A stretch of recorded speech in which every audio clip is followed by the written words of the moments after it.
Señoras y señores, bienvenidos al Salón Príncipe de Asturias del Centro Asturiano de Madrid.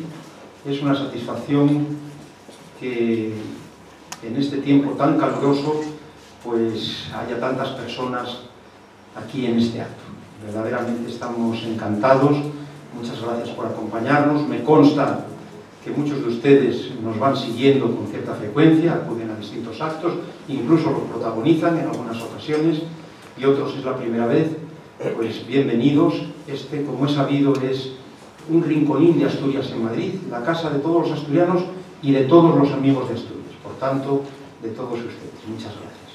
Singularmente, como es costumbre en esta casa, y me van a disculpar porque la memoria no me alcanza a reconocer a todos, pero tengo que agradecer particularmente la presencia del coronel jefe del Regimiento Asturias 31, también de su esposa Asten, el coronel don Javier Martín, de un regimiento heroico fundado en 1663, lo recordábamos en fechas recientes, con ocasión del Día del Bollo en la Quinta Asturias, que también forma parte de esta casa regional, y como pueden imaginar ustedes, con una trayectoria verdaderamente heroica, distinguida por el valor, en todos los sentidos. De manera que muchas gracias, coronel, y desde usted y su esposa, pues a todo el regimiento.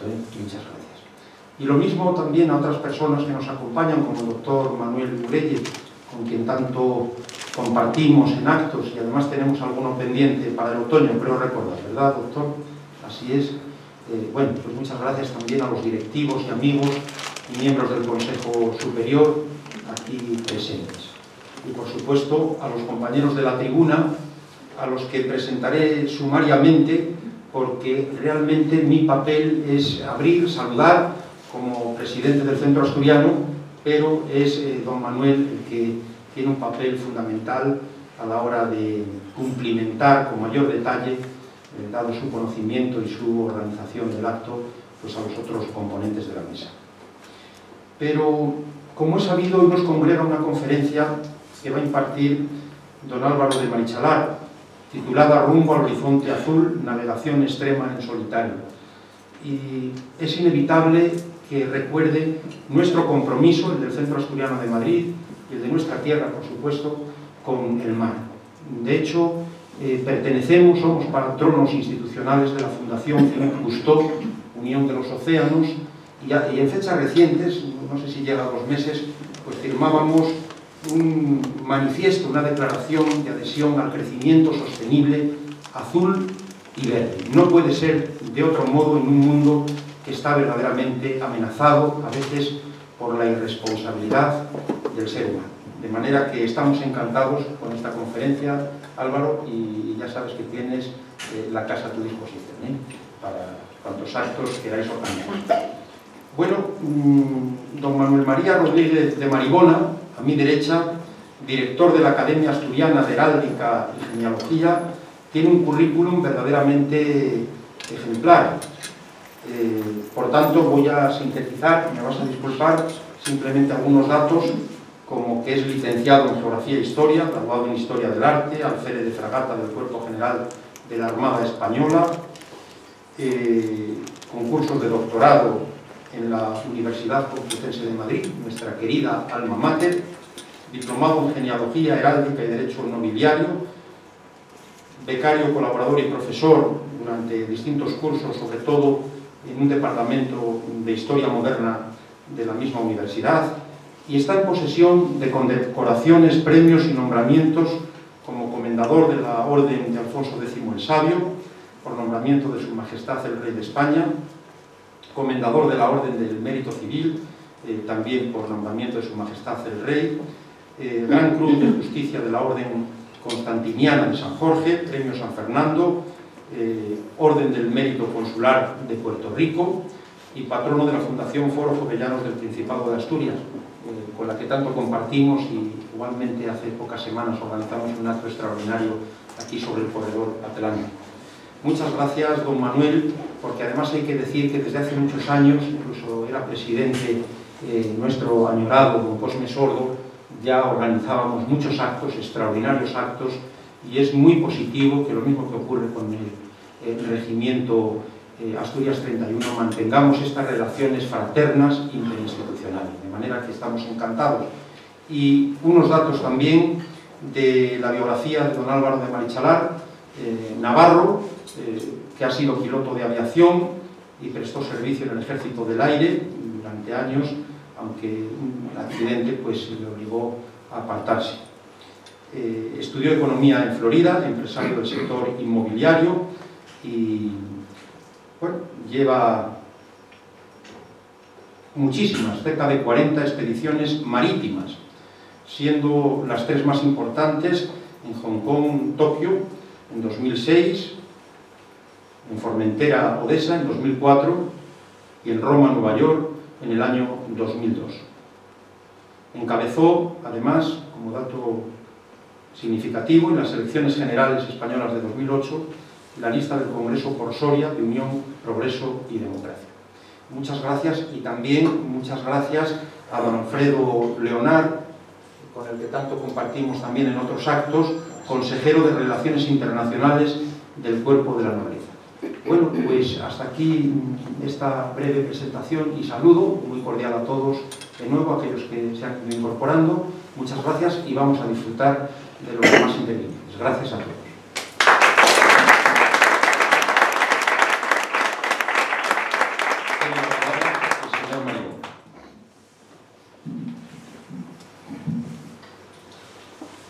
Ilustrísimo señor presidente del Centro Asturiano de Madrid, muchas gracias por tus palabras. Ilustrísimo señor coronel don Javier Martín Gil, jefe de Regimiento Asturias. Ilustrísimo señor conferenciante don Álvaro de Marichalar y Sade Tejada. Excelentísimos e ilustrísimos señores, señoras y señores. Es para mí todo un honor y un placer el estar de nuevo en este salón de actos de mi tan querido Centro Asturiano de Madrid, con motivo de la presentación de una nueva conferencia, que es además la clausura del curso 2017-2018, organizada conjuntamente por el Cuerpo de la Nobleza del Principado de Asturias y el Colegio Heráldico de España y de las Indias, del que forma parte la Academia Asturiana de Heráldica y Genealogía, a la cual tengo la enorme satisfacción de dirigir en la actualidad. Lamentablemente, por razones de última hora, ajenas a su voluntad, no han podido presidir este acto como era su deseo Su Alteza Imperial y Real el Archiduque Andrés Salvador de Habsburgo-Lorena y ni el excelentísimo señor don Francisco de Borbón, Duque de Sevilla y Grande de España, consejero magistral del Cuerpo de la Nobleza del Principado de Asturias, habiéndome rogado ambos que le sepan disculpar por ello.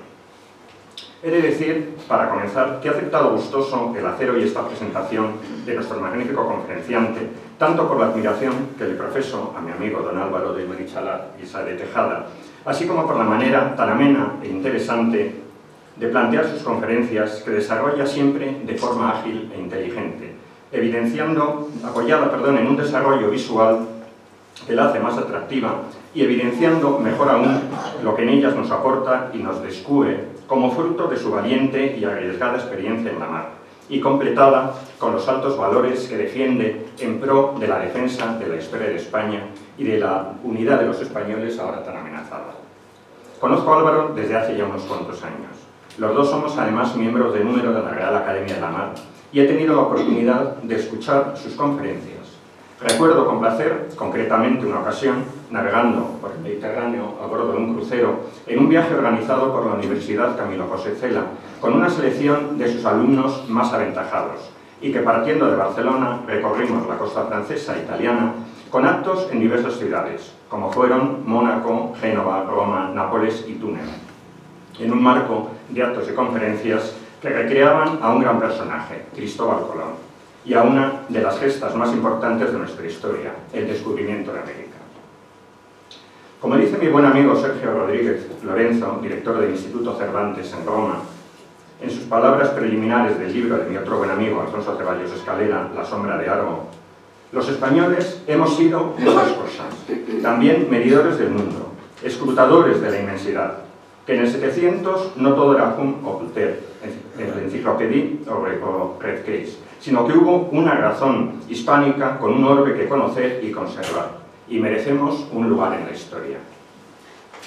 En este magnífico libro de Ceballos Escalera, que sin duda recomiendo con entusiasmo, se trata de la magna empresa política y científica acometida por la corona española en el siglo XVIII, impulsando el aumento del poder naval para garantizar la seguridad en sus vastísimos dominios, enviando además sucesivas expediciones político-científicas que contribuyeron a mejorar el conocimiento del mundo, procurando grandes avances científicos en materia de cartografía e hidrografía, navegación, meteorología y un largo etcétera.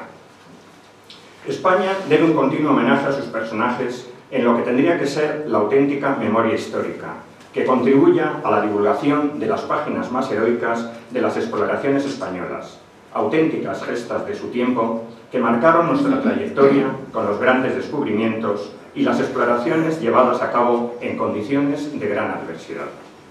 Sobre muchos de estos aspectos se hace caso omiso, se tergiversan los hechos e incluso se llegan a desconocer por culpa de la desidia y dejadez de nuestra clase política, en lo que a la educación se refiere.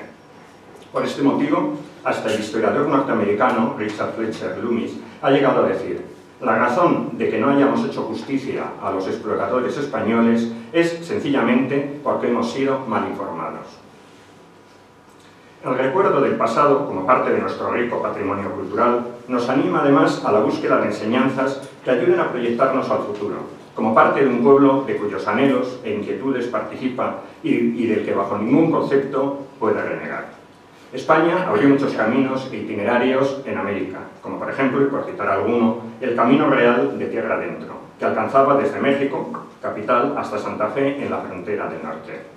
Pero no podemos olvidar por ello aquellos trazados sobre las aguas de los océanos y trasladados a antiguas cartas que hoy forman parte de nuestro acervo cultural. A pesar de los movimientos en la historia, a pesar de los avances y retrocesos, a pesar de las inquisiciones, condenas y dudas, siempre hubo mentes abiertas que manejaron sin miedo satánicos mapas, agujas imantadas y otros artilugios inventados por ellos. Gracias a estos hombres se llegaron a descubrir los confines del mundo. Se hizo historia con sus sueños y sus mapas no quedaron meramente reducidos a contornos provincianos, estrechos y limitados. Hoy, en pleno siglo XXI, veremos que surge nuevamente una distorsión de la geografía y la historia, con una mentalidad limitada, estrecha de miras y ombliguista. Pero a pesar de ello, los ecos de los topónimos hispánicos se mantienen incólumes donde fueron establecidos para desarrollarse por hombres salidos desde cualquier punto de nuestra España. Por lo tanto, hemos de recordar a esos hombres, a estos héroes que edificaron la geografía y la historia y que hoy se quiere deformar, difuminar e incluso olvidar, corriendo el riesgo con ello de que los niños españoles de las 17 comunidades no sepan de dónde vienen ni a dónde van, ignorando que los españoles protagonizaron tantas hazañas como los griegos o los romanos. Cuando en una sociedad se atacan estos dos pilares de la geografía y la historia, se está minando su naturaleza y su esencia más profunda. Esencia que no ha sido en ningún país fruto de la casualidad o de la improvisación, y que si no somos capaces de mantenerlos, se apagan, desaparecen en el más absoluto de los olvidos. ¿Cuántos nombres de ilustres asturianos contribuyeron a toda esta labor por el mundo? Como fue, por ejemplo, la conquista de Florida por Pedro Menéndez de Avilés, personajes de nuestra historia que luego lucharon por la defensa y consolidación de estas tierras ganadas para la corona de España, como fueron los nombres de Alas, Argüelles, Carreño, Flórez, Evia, Junco, Llanera, Mendelecancio, Miranda, Valdés o Velasco, entre otros muchos, y que quedaron para siempre en la memoria histórica de España y que nuestro deber es mantenerlo vivo para solaz y orgullo de las generaciones venideras. En esta línea está la clase magistral que hoy imparte el navegante navarro Álvaro de Marichalar y Sáez de Tejada, basada en sus 40 expediciones marítimas realizadas y en sus 14 récords del mundo conseguidos.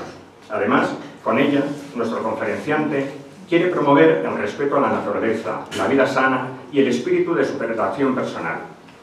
Desde esta perspectiva, y con una formación especializada en otros campos distintos de los meramente históricos, Marichalar enriquece las materias que nos son propias, reforzando mi convencimiento, y en el que siempre insisto, de la importancia en la aportación de las personas que poseen puntos de vista nacidos de otras perspectivas de la experiencia.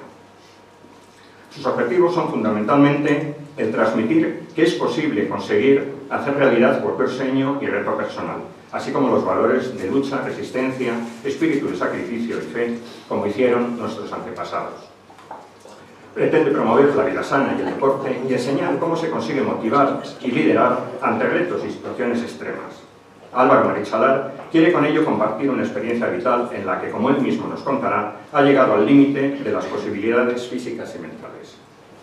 Nuestro conferenciante, Álvaro de Marichalar y Sá de Tejada, nacido en Pamplona, en el antiguo Reino de Navarra, realizó estudios de administración de negocios en Estados Unidos y habla varios idiomas: español, italiano, francés, inglés y alemán. Es piloto de aviación y realizó el servicio militar como voluntario en el Ejército del Aire. Es académico de la Real Academia de la Mar, como ya hemos dicho, además de conferenciante y deportista. Es empresario del sector inmobiliario desde 1983, fundador en 1984 de Telesat, empresa pionera en la distribución de sistemas de recepción de televisión vía satélite, que operó hasta 1990, además de cofundador de otras empresas. Desde 1982 ha realizado 40 expediciones marítimas, logrando 13 récords mundiales para el deporte español. Con su apasionante trabajo, Álvaro Marichalar, y haciendo más hincapié en lo que nos interesa, rememora la huella dejada por los antiguos navegantes españoles y conmemora acontecimientos históricos de nuestra España, como son el 5º centenario del cuarto y último viaje de Colón, 1502-2002, que se hizo coincidir con la expedición Roma-Nueva York, el 5º centenario del nacimiento de San Francisco Javier, con la expedición Hong Kong-Tokio, el 5º centenario del Tratado de Tordesillas, con la Vuelta a España y Portugal, el 5º centenario del descubrimiento de Florida y del Océano Pacífico, con la Vuelta al Caribe en solitario, la expedición Formentera-Barcelona-Odessa, en Ucrania, realizada en honor del marino catalán José de Rivas, fundador de esa ciudad ucraniana, y la travesía Moscú-San Petersburgo, con motivo del 3er centenario de su fundación. Al mismo tiempo, resalta el papel de nuestra flamante Armada Española como garante de la paz, así como la solidaridad entre los hombres de la mar. También ha participado en competiciones y regatas como la Vuelta a Mallorca, que venció en 2 ediciones. Marichalar, con sus travesías, promueve España, el deporte, la vida sana, el espíritu de superación personal y la protección del medio ambiente, denunciando la emisión de plásticos y vertidos tóxicos al mar, además de la degradación del ecosistema marino que provoca la pesca ilegal. Para ello, filma todas las situaciones de las que es testigo en la mar y produce documentales, entre otras cadenas de televisión, para la National Geographic Channel. Con sus expediciones consigue ayuda humanitaria para organizaciones no gubernamentales como Tierra de Hombres, Mensajeros de la Paz y Desarrollo y Asistencia, entre otras. Álvaro Marichalar está en posesión de la medalla de la ciudad de San Petersburgo, la medalla de oro de la Mutualidad General Deportiva y el ancla de oro de la Liga Naval Española. Es autor del libro, titulado como la conferencia que impartirá hoy aquí, Rumbo al Horizonte Azul.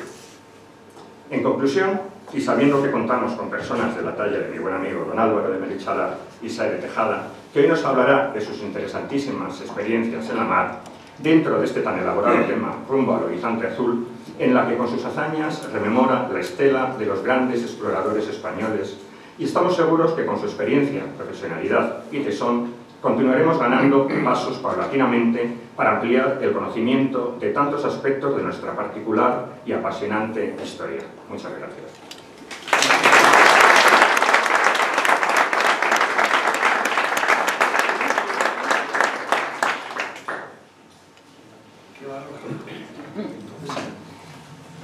Ahora tiene la palabra el don Álvaro Marichalar y Sá de Tejada. Si queréis, como yo os voy a proyectar, nos sentamos ahí, ¿no? Nos sentamos, bueno, vamos a buscar aquí, son unas sillas, sí, sí.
Bueno, pues nada, qué maravilla estar aquí en la Casa de Asturias, en esas semillas origen de nuestro reino de España. Y además, qué maravilla, qué importante estar acompañados por todos ustedes y por unas personas muy especiales que han venido hoy aquí desde Barcelona. 3 agentes de nuestro cuerpo de policía autonómico catalán, mozos de escuadra, que están aquí, que han venido aquí porque son unos valientes increíbles. Han montado una asociación que se llama UMC, que significa Unión de Mossos d'Esquadra para la Constitución, que es una maravilla.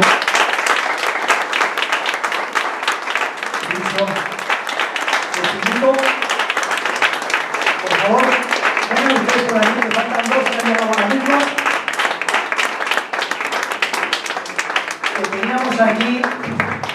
Teníamos aquí unos asientos preparados.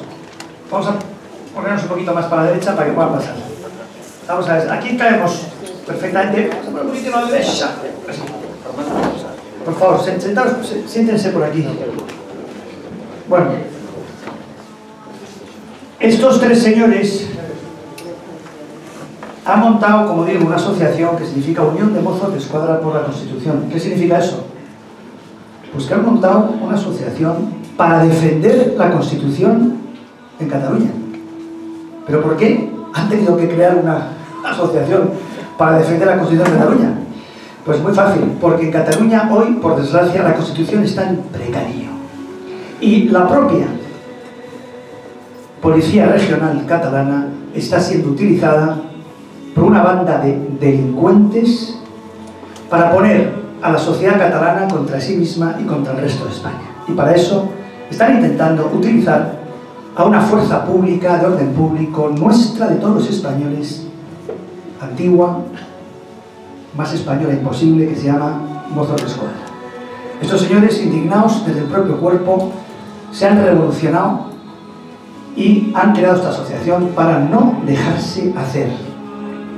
Esa es la verdadera nobleza. Aquí estamos cerrando hoy un congreso de nobleza. Y la nobleza es algo que se ejerce. No es algo que se es algo que se conquista con la actitud día a día. No hace falta tener un apellido muy noble. No hace falta ser hijo de alguien muy importante que sirvió a la patria y por eso se le dio un título de reino. No, ese está todavía más obligado a portarse bien. La nobleza es el que ejerce la nobleza todos los días, el que se levanta por la mañana decidiendo ser noble, bueno, valeroso, libre, importante. Esa es la nobleza.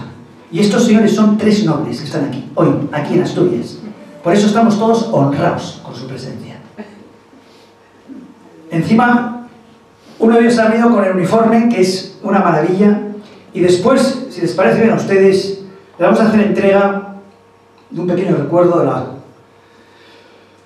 la Casa de Asturias y también de la organización que está, la asociación que nos está acogiendo hoy, porque acabamos de entregarles ahora en la Hermandad de la Legión 3 medallas de la Asociación Santos Ángeles Custodios, que hemos decidido honrarles dándoles esa distinción, que ha sido un acto precioso, que hemos empezado a la 1 y acabamos de terminar ahora. Imagínense la maravilla que ha sido.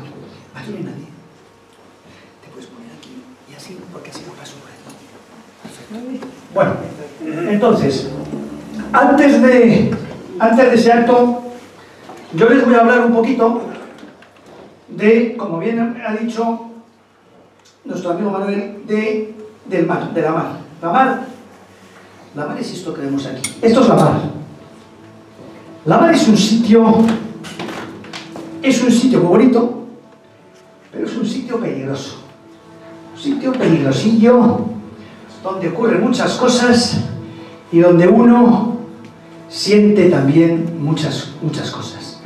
La mar es comunicación, la mar es cultura, la mar es descubrimiento, la mar es el 70% de la superficie de nuestro planeta, 70%, y es el sitio normal del planeta océano, como debería llamarse, aunque lo llamamos planeta Tierra, sin saber muy bien por qué. Les voy a decir por qué. Lo llamamos planeta Tierra porque, aun siendo el 30% solo la Tierra la que ocupa nuestra superficie del planeta, vivimos de espaldas a la mar. No sabemos nada de la mar. Nos da miedo la mar. Y nos da miedo la mar, quizás como nos da miedo en nuestra vida la realidad, la verdad. Vivimos ajenos a la verdad. Vivimos cómodos pisando aquí, en un suelo bien cómodo, bajo techo, sin saber que estamos en precario. Y la mar es el precario. La mar es la verdad. La mar es saber que estamos a punto de ser llamados por Dios en cualquier momento a la otra vida. Eso es la mar. La mar es lo real. La tierra es demasiado facilona.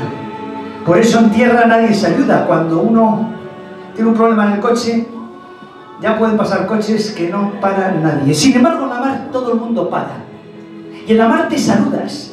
Porque en la mar todos somos hermanos, todos sabemos que estamos pasándolas muy mal, y da igual que vaya uno a bordo de un portaaviones o subido en un tronco. Todos somos navegantes. Y todos estamos a verlas venir. Estamos con miedo. Porque estamos en la verdad. Y estar en la verdad en la vida es clave para empezar a andar. Por eso vamos a hablar hoy de verdades, vamos a hablar de realidades. Y por eso vamos a hablar de cómo los exploradores, nuestros compatriotas, se la jugaron a una carta por valores, por ideales, por nuestra civilización cristiana, básicamente. Esos grandes exploradores pudieron, supieron y lograron exportar nuestra civilización occidental, nuestra civilización cristiana, a América y Asia. España y Portugal son los dos países que han logrado que nuestra civilización esté presente en todos los lugares donde está presente. Y es muy importante saberlo, porque la leyenda negra de la que has hablado ahora, Manuel, la leyenda negra lleva 400 años intentando borrar esa verdad, y nosotros no podemos permitirlo. Nosotros tenemos que ser valientes y suficientemente fuertes para defender la verdad de España. Y la verdad de España es alucinante, es impresionante, es una cosa indescriptible, es una verdad numantina, porque ahí es donde empieza España, precisamente, en ese pequeño pueblo, pequeñito, hace 2150 años, que no quiso rendirse a la ocupación romana. Ahí empezó el espíritu español, el espíritu iberoamericano, que es lo mismo, en esa resistencia heroica de un pueblo pequeño, humilde, pero con un gran ideal. Un pueblo que antes de rendirse se suicidó en masa. Ese pueblo es Numancia, ese pueblo es el origen, el embrión de España. Y eso es lo que nos tiene que guiar siempre y en todo lugar en nuestra vida a los españoles y resto de iberoamericanos. Numancia. Numancia es la idea, es el amor, es el compromiso, es el valor, es la nobleza, es el reino de España. Eso es Numancia.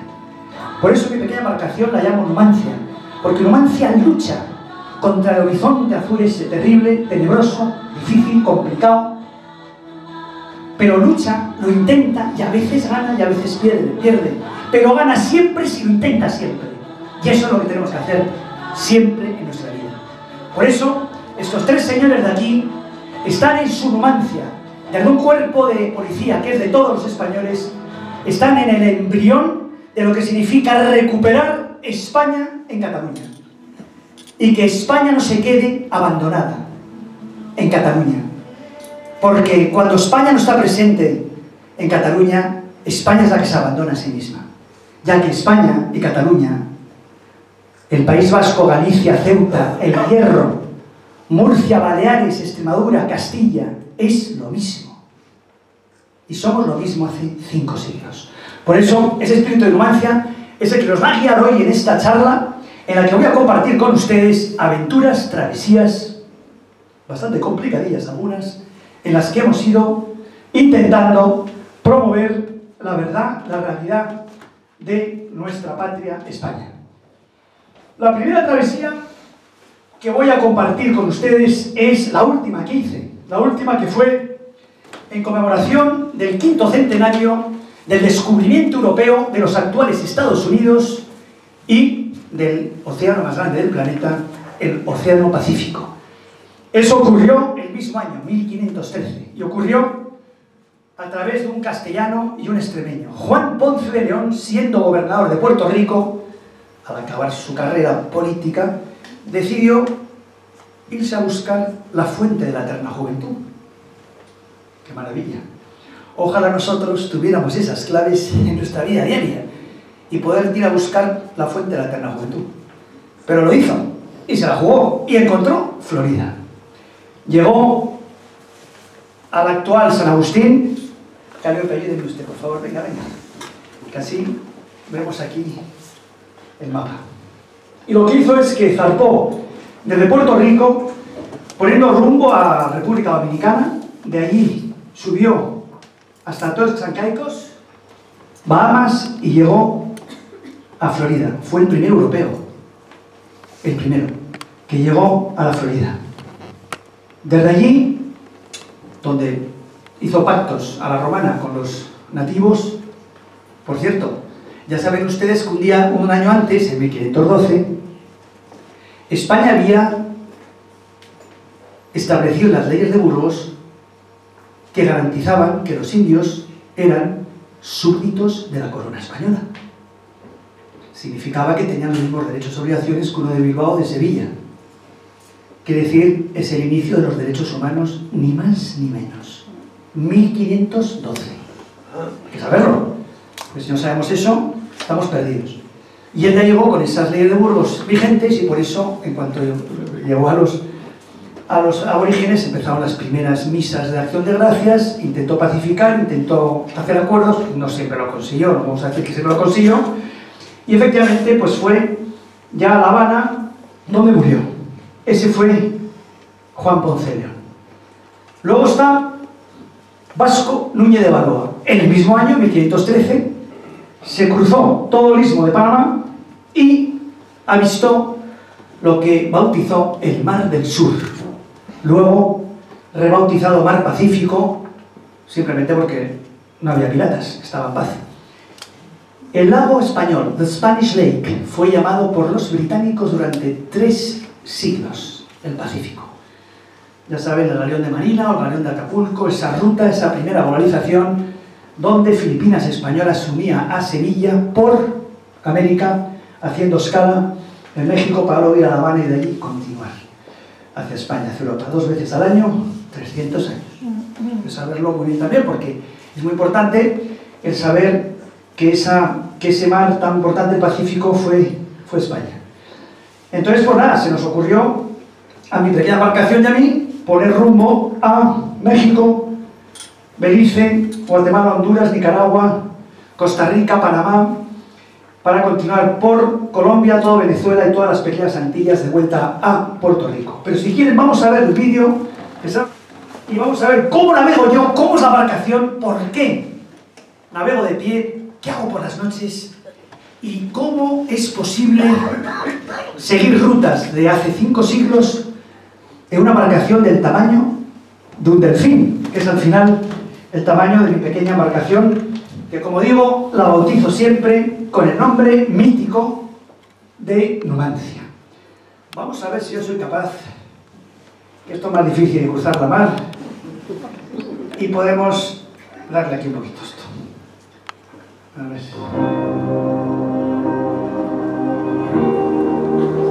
Bueno,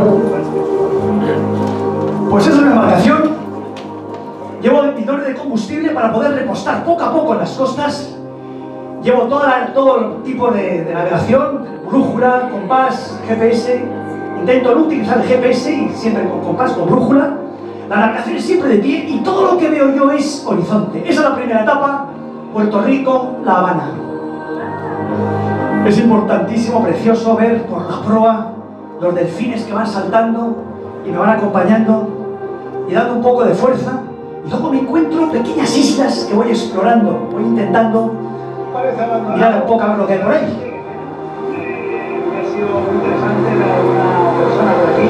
Es un poco peligroso parar ahí porque ya saben que hay mucho tráfico ilegal de todo tipo de cuestiones y hay que tener ojo.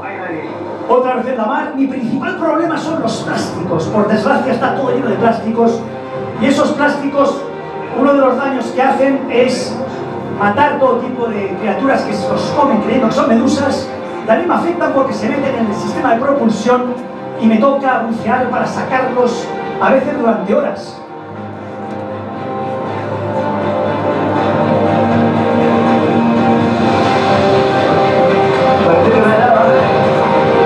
Pero poco a poco se va limpiando la turbina y se va continuando. Las tormentas son constantes.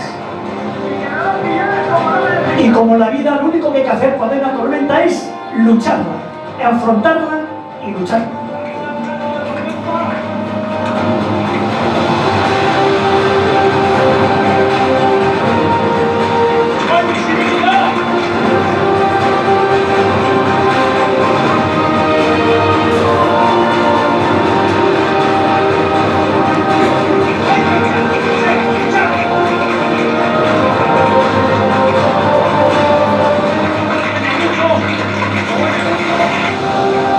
Es un poco lío luchar la tormenta y encima filmarse lo mismo. Pero bueno, en la tormenta, como digo, no cabe otra que enfrentarse. Enfrentarse con ilusión, con confianza y sabiendo que hay posibilidades de vencer si se lucha realmente hasta el final. Esa es la clave. Allí y en la vida, ante cualquier reto. Lo más importante de estas travesías es las personas que uno se va encontrando en distintos lugares. Ahí, en esa ruta, todo el mundo conoce lo que hizo Ponce de León. El recuerdo de nuestros navegantes es permanente, hay todo tipo de placas, de cruces. Y todos los niños que te ayudan, que se emocionan, que te ayudan en los repostajes, que conocen muy bien la historia nuestra común y nuestra comunidad iberoamericana de naciones, tan presente, tan importante, tan vital, tan clave para entender lo que ocurre en el mundo. Y esas ayudas constantes de los amigos de la mar. Segunda etapa, Cuba, Colombia.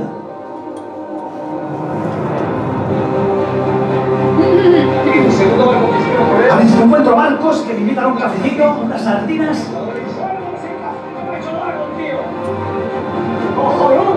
Ese barco precioso se llamaba Castilla. Imaginaos qué cosa más increíble. Castilla se llamaba el barco. Y eso es todo lo que veo y lo que siento. La presencia constante del Creador en la mar, en esa catedral que es la mar.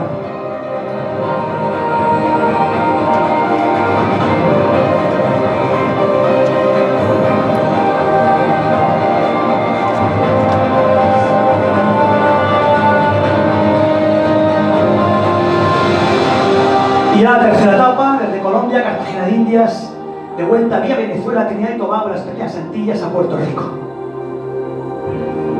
Esta travesía se hizo, como digo, en homenaje al descubrimiento europeo de Florida, Estados Unidos, actuales, y el Pacífico, y también en honor de ese gran almirante vasco, Blas de Lezo, que, como sabéis muy bien, defendió Cartagena de Indias del ataque del almirante Vernon, que fue el mayor desembarco de la historia de la navegación mundial, descontando Normandía, y que salvó el Imperio Español otros 150 años.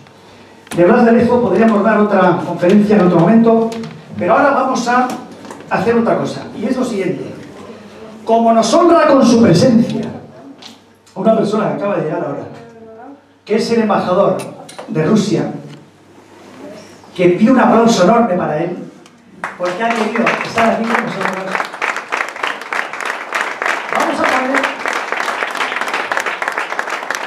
Vamos a poner...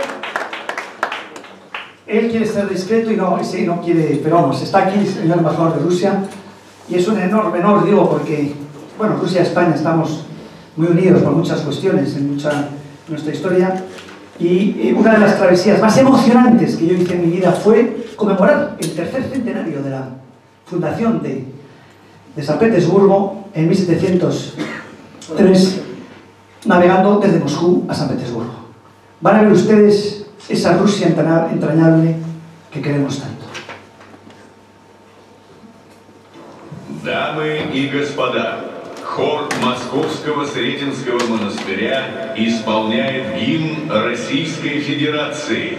Y lo vamos a escuchar con el himno ruso, que con permiso del embajador voy a hablar un poquito al principio, pero luego vamos a escuchar los últimos compases en silencio, porque es una maravilla de himno. La salida fue desde el río Moscova, que está en Moscú, y desde allí pues fui navegando por todos los canales, todos los lagos, hay muchas esclusas, es totalmente navegable el río, para al final, 7 días, llegar a las puertas de San Petersburgo, donde me recibió la Armada rusa tocando el himno de Rusia y la Marcha Real Española, como nunca lo he escuchado yo tocar en mi vida.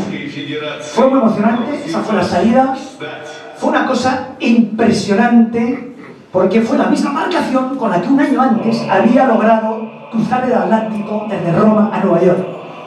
Los rusos querían tener esa embarcación ahí para exponerla y luego llevarla a San Petersburgo también para exponerla allí.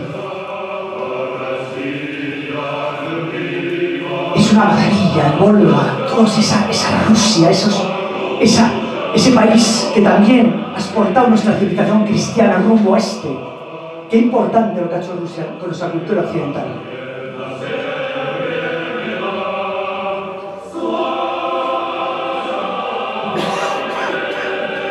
Todo el mundo entrañable ayudándome, increíble, indescriptible. Esas esclusas enormes que permiten la navegación, como digo, desde Moscú a San Petersburgo, en barcos de gran tonelaje.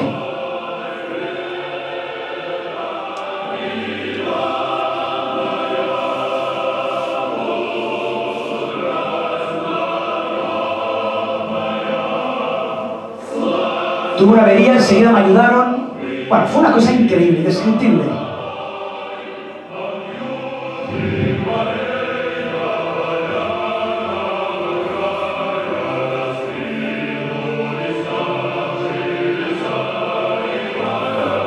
Y esos niños que me ayudaban a cruzar un puente dificilísimo, y se les ocurrió a ellos cómo cruzarlo. Mira qué maravilla, cómo están vestidas las pequeñas, con sus bolsitos.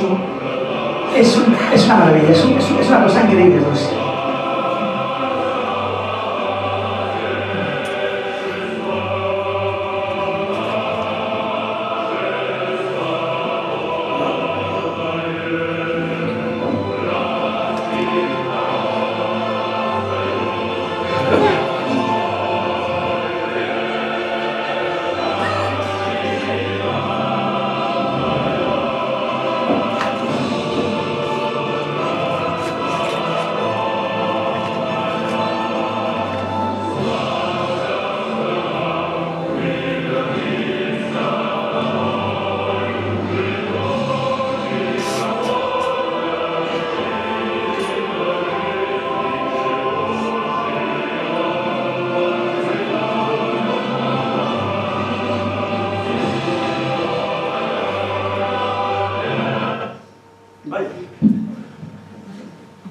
Qué pena porque se ha fastidiado.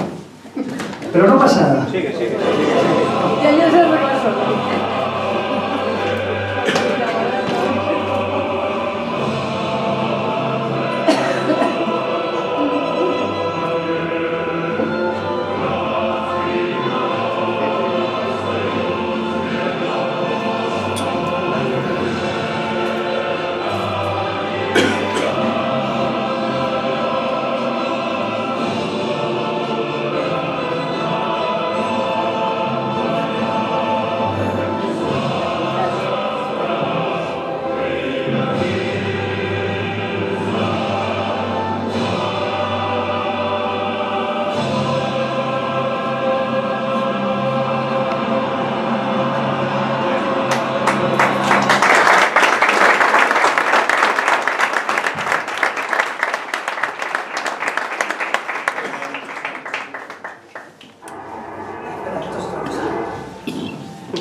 Bueno, perdonen el fallo que ha habido, que no sé lo que ha pasado, que se ha colapsado un poco, pero ha sido precioso.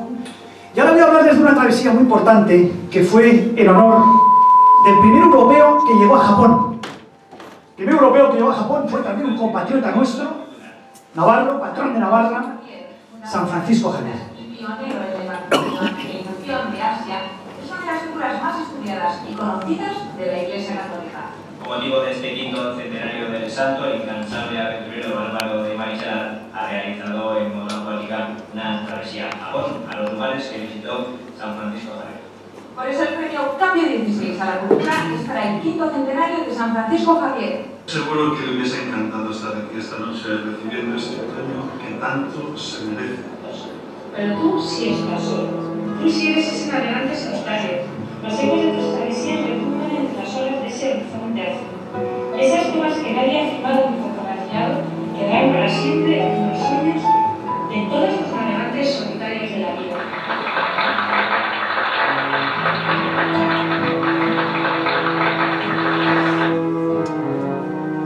Una motonáutica surcando las aguas, en este caso del puerto de Hong Kong. En acción, una vez más, Álvaro de Marichalar, un deportista, un aventurero que pone mensaje a sus retos contra la droga a favor de las víctimas del maremoto. En esta ocasión, el desafío es el recuerdo de San Francisco Javier, cuando se celebran los 500 años de su nacimiento. A él y Javier les unen antepasados comunes y el servicio a una misión. La del apóstol de las Indias fue evangelizar tierras lejanas y de paso relatar mundos distintos. Uno de cada 3 días de su vida lo vivió navegando de una comunidad a otra en Asia.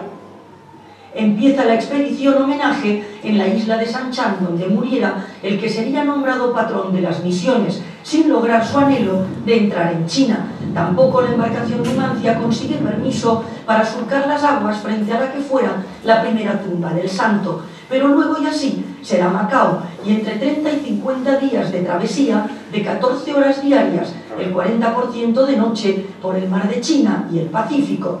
Es donde más accidentes, más hundimientos ha habido en la historia. La meta, llegar a Japón, país favorito del santo, donde se le recuerda con respeto todavía. Efectivamente, el recuerdo a San Francisco Javier en todo Asia, especialmente en Japón, es permanente, es un héroe absoluto. En tierra japonesa, la mejor universidad del país es jesuita, Sophia University, y fue un honor poder homenajearle, zarpando de donde él murió.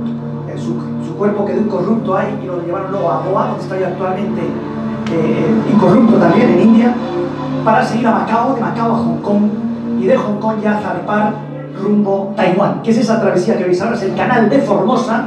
Son 300 millas, 32 horas sin ver costa y sin parar de navegar, pasando bastante miedo, llevándome mucha gasolina, mucho bidón, poder llegar, gracias a Dios, a las primeras islas de Taiwán, islas pescadores, como las bautizaron los portugueses, que llevaron a los jesuitas, como sabéis muy bien, en el siglo XVI, a tierras japonesas. Penghu Islands, islas pescadores, ahí estaba la guardia costera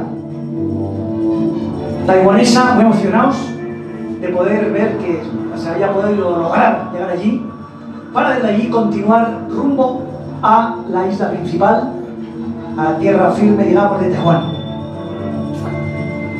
原本预定在7号的下午3点钟就要来到了韩国的这位西班牙籍的水上摩托车骑士Álvaro，情况还真的不是一般玩家能够体会。 Ahí probablemente no habían visto la bandera española nunca, y fue muy bonito poder llegar allí, ser recibido por el presidente del Comité Olímpico y alcalde de Taipei, el obispo y todas las personas que querían de alguna manera proclamar la importancia de lo que representó San Francisco Javier en Asia en general y en Taiwán y Japón en particular.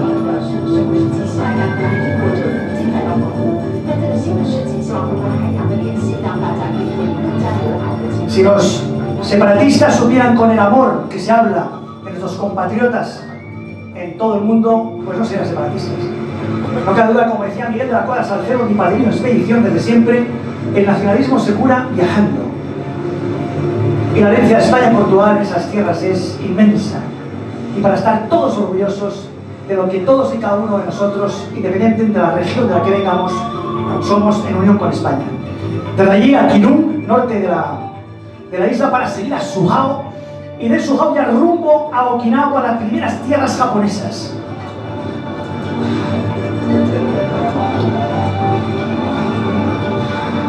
Yo ahí voy sin marco de apoyo, voy totalmente en solitario, llevo bidón de combustible que me dan una autonomía hasta 150 millas, hago el canal de Formosa, que tuve que conseguir más gasolina, y voy repostando en puertos, comiendo, bebiendo agua, durmiendo donde puedo, poco a poco, día a día, 12, 14 horas, y sufriendo un poco las inclemencias del tiempo, que como decíamos antes había que luchar, y esas grandes olas que a veces te permiten pues escuchar lo que vais a escuchar ahora. Esto es todo lo que se escucha, el ruido del motor desaparece y solo es viento y agua.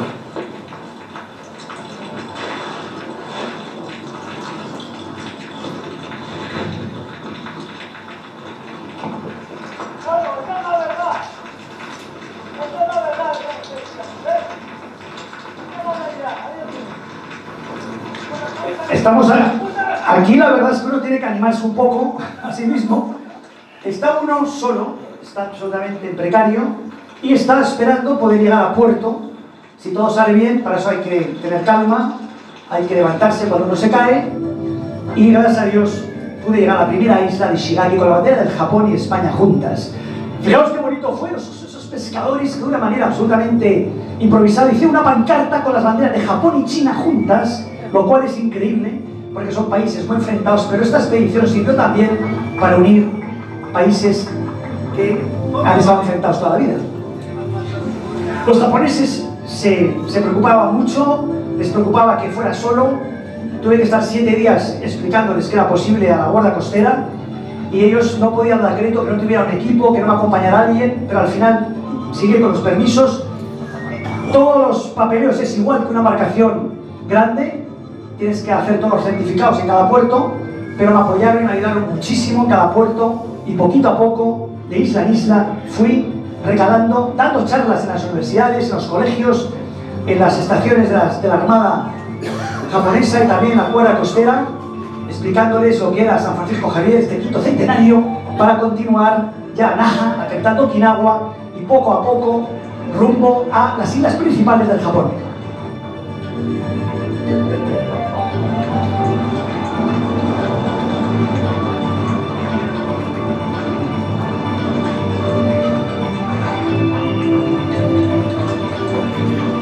Por fin llegué a las islas principales, fue impresionante ver Nagasaki, esos ataques nucleares en la Segunda Guerra Mundial, y esa mar bastante complicada, girado, lleno de todo, está lleno de misiones jesuitas. Es impresionante verlos, emocionante, para seguir Fukuoka, el mar interior, Yamaguchi, ciudad hermanada con Pamplona, como sabéis, y el mar interior japonés, poco a poco, día a día, rumbo a Tokio.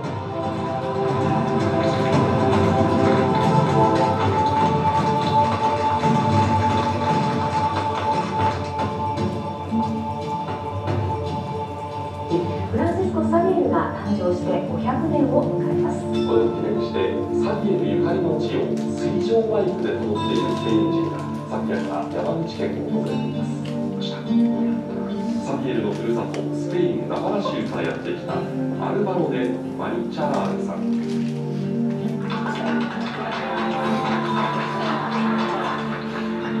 マリチャールさんはザビエル生誕500年にあたり、その異名を伝えるため足跡をたどる旅をしています。4月7日に中国、香港、沖縄、鹿児島、長崎、福岡とザビエルが日本で布教活動をしたゆかりの地を回っています。布教活動の拠点とした山口には特別の思い入れがあるそうです。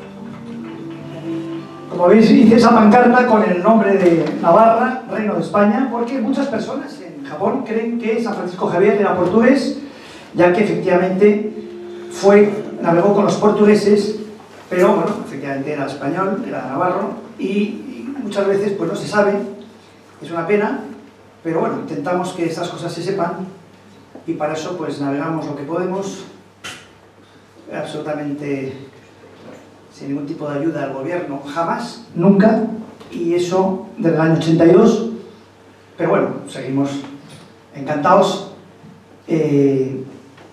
Adelante. Ahora os voy a poner una travesía muy importante que fue conmemorando la fundación de una ciudad importante para España, porque la fundó un compatriota nuestro catalán, José de Ribas Valls, la ciudad más importante del Mar Negro.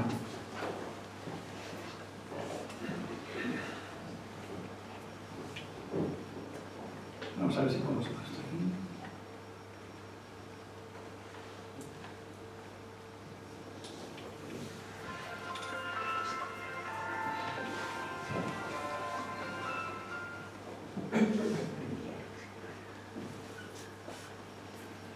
No quiere esto ahora.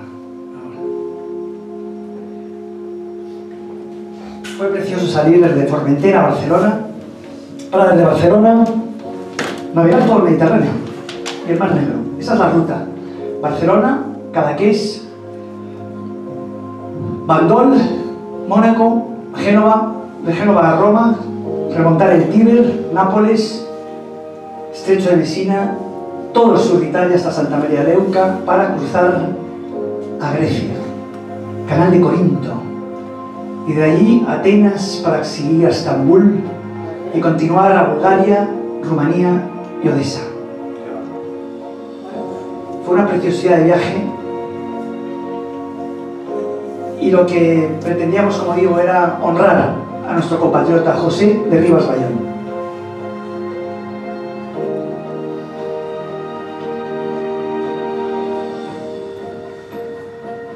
En Mónaco, que es donde está registrada mi embarcación, fue recibido por el príncipe Alberto, que me apoya siempre hace muchos años. Su padre ya lo hacía, y le entregué la bandera de España, me entregó la de Mónaco, para continuar rumbo a Italia.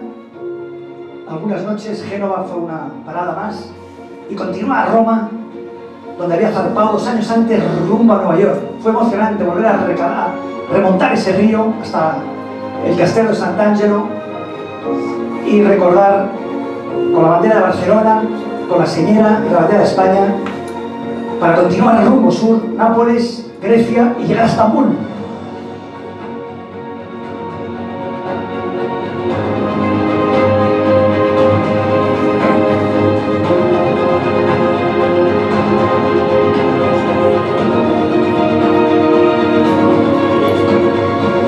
Besar la bandera turca después de Lepanto con la bandera de España fue muy emocionante, y esos recuerdos tan importantes para nuestra historia patria pues son los que nos animan a seguir año a año haciendo estas expediciones. Yo duermo en mi hotelito de las 1000 estrellas, a la deriva, encantado de la vida, un poco frío pero feliz, y por fin, gracias a Dios, se pudo llegar a Odessa.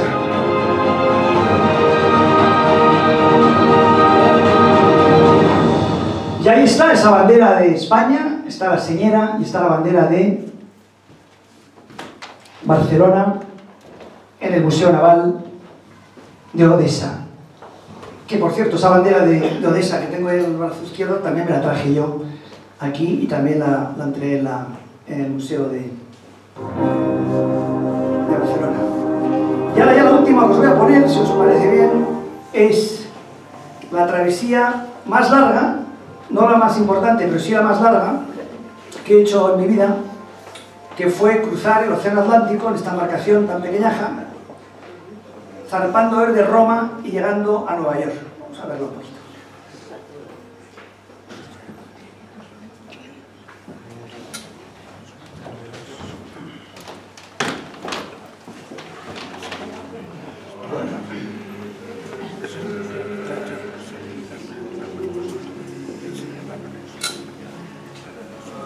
Perdida en el universo infinito, hay una pequeña gota de agua que alberga el latido de un inmenso desierto azul, donde viven los sueños de los navegantes. Esta es la historia de uno de ellos.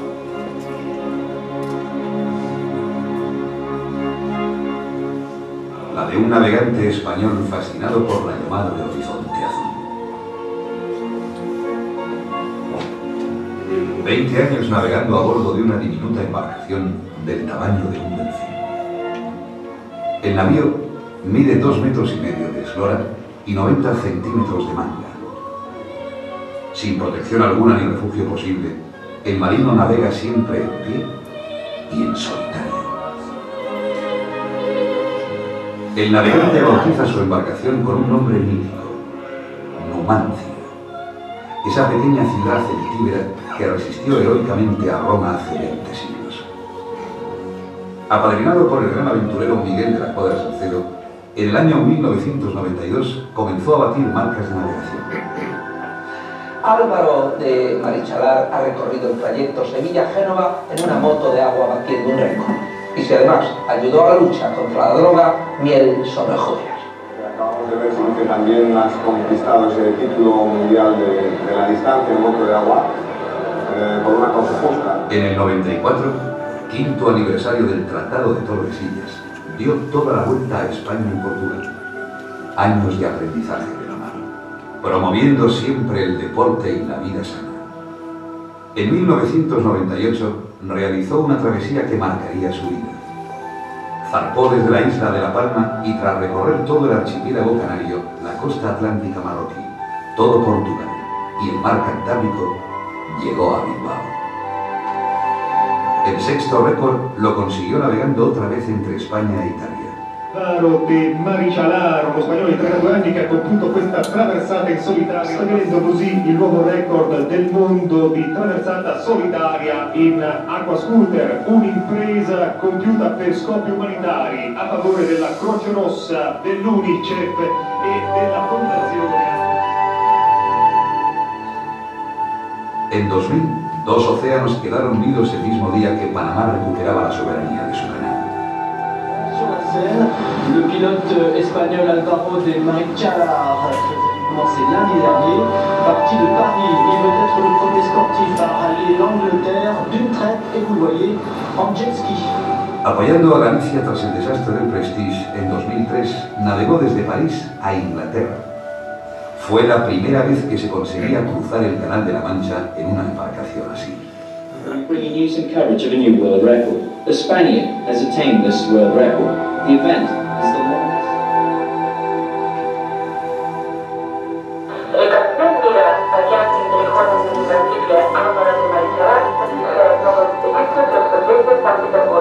También en 2003 realizó una dura expedición a bajísimas temperaturas que nunca se había realizado antes. Por aguas interiores viajó desde Moscú a San Petersburgo, coincidiendo con los actos conmemorativos del centenario de la fundación de la antigua capital Rusia, donde sintió el enorme apoyo que los rusos quisieron dar al navegante navarro. Todas estas expediciones, reconocidas internacionalmente, han supuesto importantes logros para el deporte español. Pero su gran sueño era el mismo de otros muchos navegantes: cruzar el océano Atlántico.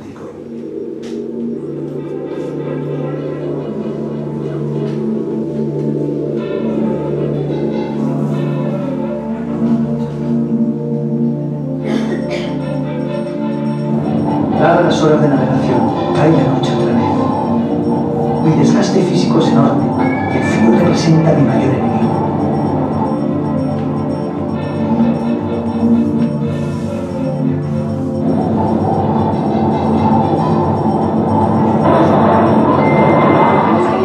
واجب كثيرا بالمناظر والمعالم السياحية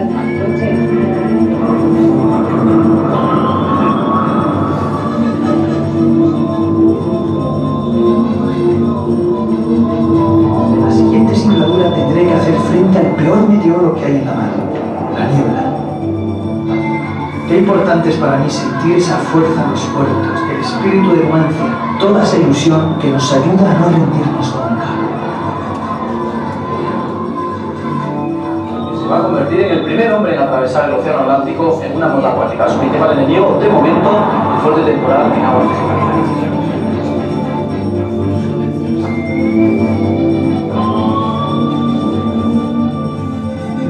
En Tánger, las banderas de España y Marruecos se unen también en un abrazo de amistad y concordia.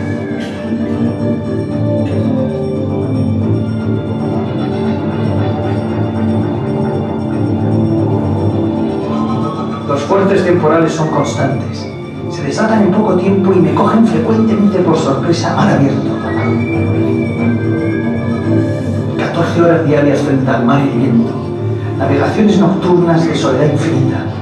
A vivir en el límite de mis fuerzas. Atlantica 2002, cielo diseñado para Álvaro. Ya no hay vuelta atrás. Si veo la de tierra, será la de América. Sufriendo, luchando contra el mar en tu transatlántico pequeñito y que tengas el objetivo de retirar a mucha gente, a muchos chavales que están en las redes de la droga y que empiezan a pensar en el deporte y en la vida sana. Me parece un objetivo tan bonito que no te vamos a dejar tranquilo y te vamos a conseguir. ¿De acuerdo, Álvaro? Den Atlantik sind 2000 Sprintflug gesehen, Höhenflug getrennt, denn die Grundbedingungen können täglich umschlagen. Abends muss das gefährlichste Manöver bewältigt werden. El agotamiento provocado por tantos largos días seguidos de navegación hace que sufra peligrosas caídas constantes. Ver por fin tierra firme representa un momento único en mi vida. He's a Spaniard who was the first to cross the Atlantic from Spain. Álvaro de Marichalar is docked. He began his water odyssey in Rome, Italy on February 23rd. He crossed the Atlantic on his personal watercraft. Álvaro fährt noch einmal 2700 Kilometer weiter. Then he's made his way now up the east coast. And as you can see by this shot, there he is in the shadow of Lady Liberty. La ciudad de los rascacielos vio llegar al aventurero español el 24 de julio. Atrás quedaban jornadas de 12 horas de navegación. The Statue of Liberty, where he arrived early this morning. It's a journey that's taken him 63 navigation days at sea, 10,000 nautical miles.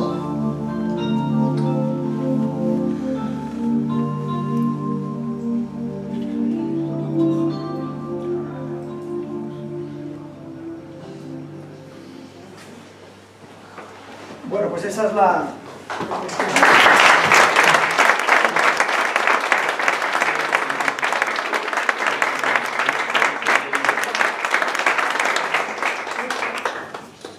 Muchísimas gracias. Esa es la embarcación, la que habéis visto ahí, es la embarcación transatlántica más pequeña que existe en el mundo. Es el barquito más pequeño que ha logrado cruzar el Atlántico, o sea, es un transatlántico.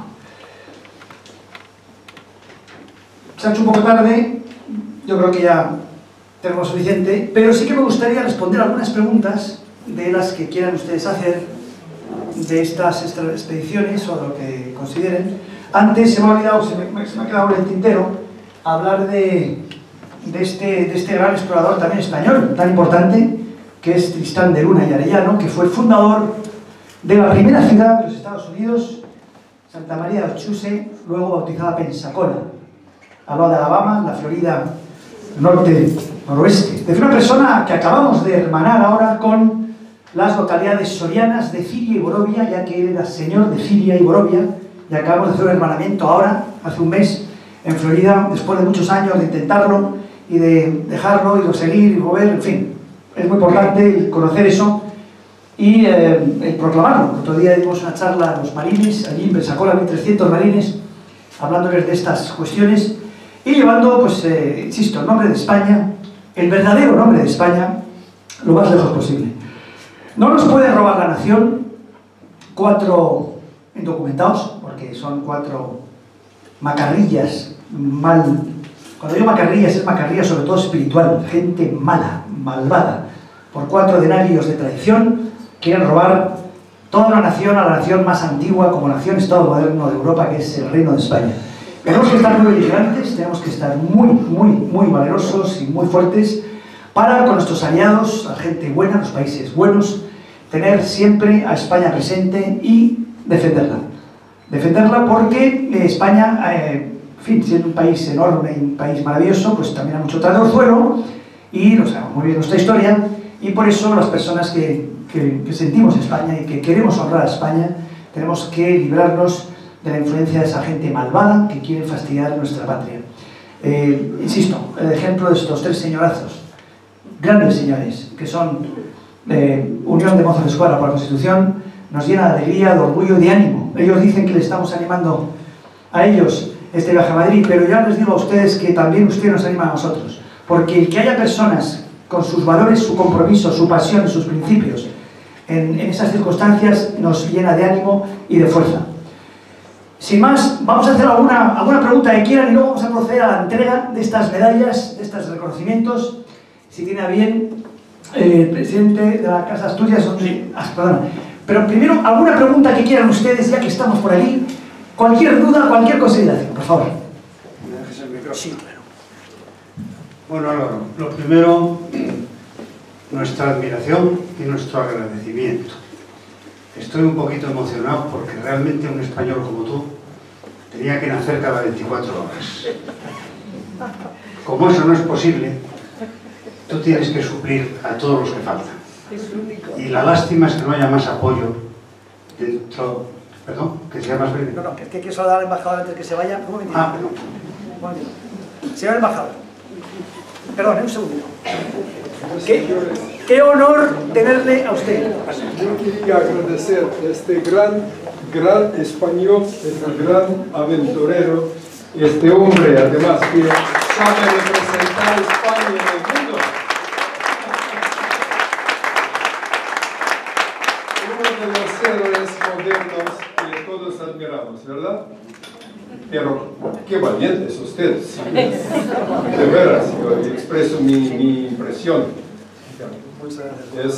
Hay que tener una valentía, un coraje personal, claro, para hacer estas travesías. Pero representando a España, siempre con bandera, un patriota además. Muchas gracias.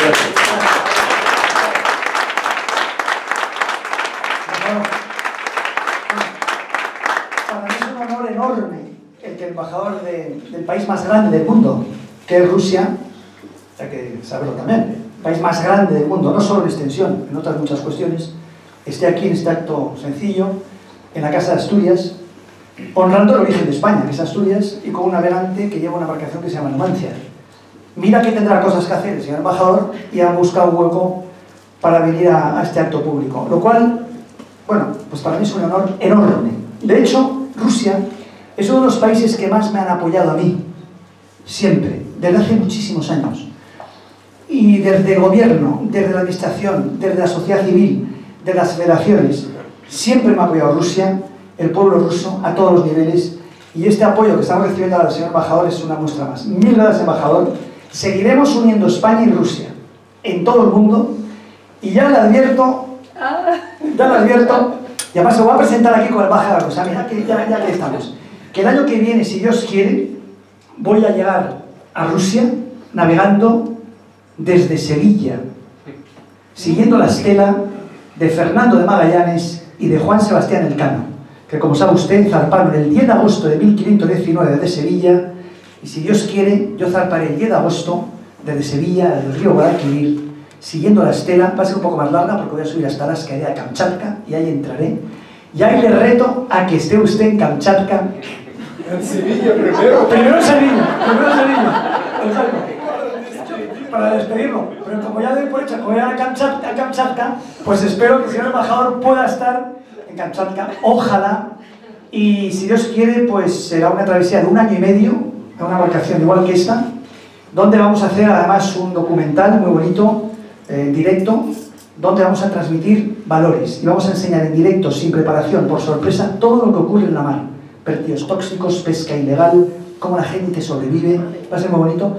Y cuento siempre con Rusia para hacer un buen unión y que esta travesía pues sirva para unir nuestros pueblos y para unir a una humanidad que vive, insisto, alejada de la mar, teniendo que vivir más metida en nuestra mar, que sufre, que está precario, que es muy débil y que hay que cuidar. Muchísimas gracias, señor embajador. También por su labor ecológica tan importante.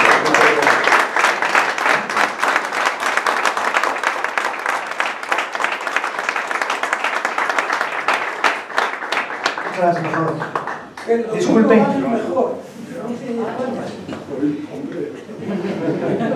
Bien, gracias. Discúlpeme, por favor. Vamos a Por favor, lo comprendo perfectamente y además es un honor haber sido interrumpido por el embajador de Rusia. Se lo tengo que contar a mis nietos. No se lo van a creer. Bueno, la pregunta. ¿Qué tienes previsto en caso de que te falle la moto en medio del Atlántico como servicio de auxilio o de socorro? Bueno, cuando yo tengo averías, que es muy frecuentemente, pues lo que intento hacer es arreglarlo, si puedo, y si no puedo, pues confiar en Dios. He tenido bastantes percances, el peor fue ahora en esta última travesía en Panamá, donde se prendió fuego la embarcación. Gracias a Dios no estaba muy cerca, muy lejos de costa, y el viento me empujaba a costa. Pude llegar, pude apagarlo, porque llevo unos extintores muy fuertes, porque es lo peor que me puede pasar a mí, es un fuego o una lipotimia. Son los dos peligros más fundamentales. O una picadura de una medusa, sobre todo. También algún escualo por ahí hambriento. Pero vamos, me dan más miedo las medusas que los tiburones. El problema de sufrir una lipotimia, un desmayo, o sufrir un fuego, es peor que una avería, porque la avería, bueno, puede salir adelante, pero ahí no hay nada que hacer. En caso de avería, pues, bueno, he ido superándolo todo, gracias a Dios. Tuve un percance horrible el 15 de mayo del 2002, cuando crucé el Atlántico, en mitad del Atlántico. Yo navego, cuando he llevado barco de apoyo, que ha sido 3 de 39 expediciones, 3 he llevado apoyo y 36 he ido en riguroso solitario. Pero cuando voy con barco de apoyo, yo voy navegando como 30 o 40 millas, que son unos 80 kilómetros adelante. O sea, yo estoy en Guadalajara y el barco está en Madrid. No voy al lado, el barco es un velero, tiene una velocidad mucho más baja, y yo tengo que ir adelantado, esperándole, para utilizarlo como barco nodriza. Es un barco de apoyo, es un barco de seguridad.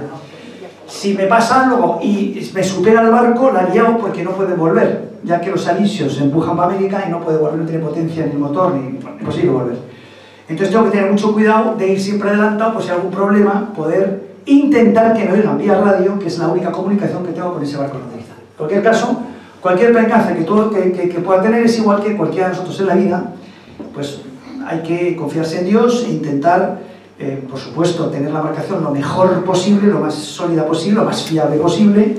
Estas embarcaciones no están diseñadas para hacer lo que yo hago, entonces nada más empezar lo que siempre llevo a cabo es un reforzamiento absoluto de la embarcación, y refuerzo todos los puntos débiles para que esa embarcación pueda resistir mejor. De hecho, la de Roma-Nueva York no se cambió nada, ningún tipo de elemento del motor, y funciona muy bien hasta Nueva York. Hizo 10.000 millas, lo cual fue para la marca Bombardier canadiense pues una promoción importantísima. Pero bueno, cualquier problema que tiene uno en la mar es, lo que hemos dicho antes, lucharlo. Muchas gracias. Gracias. Por favor.